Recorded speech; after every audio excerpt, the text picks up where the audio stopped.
এবার পশ্চিমবঙ্গ থেকে গ্রেফতার কাশ্মীরের জঙ্গি। বর্ধমানের রেনেসা হাউসিং থেকে জালে কাশ্মীরের জয়েশ জঙ্গি গ্রেফতার করা হয়েছে। জয়েশ জঙ্গি হামিদ মণ্ডলকে বেঙ্গল এসটিএফ এর হাতে গ্রেফতার। পুলওয়ামা হামলায় জড়িত সাজ্জাদ ভাট ঘনিষ্ঠ।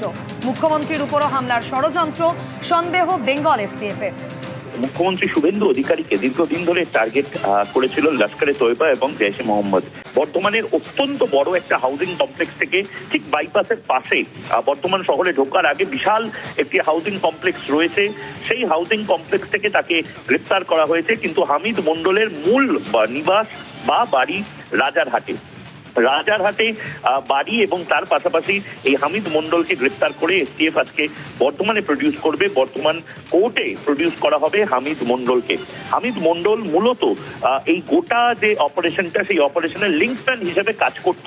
জেলায় জেলায় শুভেন্দু অধিকারীর কখন কোথায় মুভমেন্ট, শুভেন্দু অধিকারীর মুভমেন্ট নিয়ে কোথা থেকে কোথায় তার গতিবিধি রয়েছে, কোন জায়গায় শুভেন্দু অধিকারী নির্দিষ্টভাবে গাড়ি থামানোর একটা প্রবণতা রয়েছে, এই সমস্ত কিছু এই হামিদ মণ্ডল মনিটরিং করতো।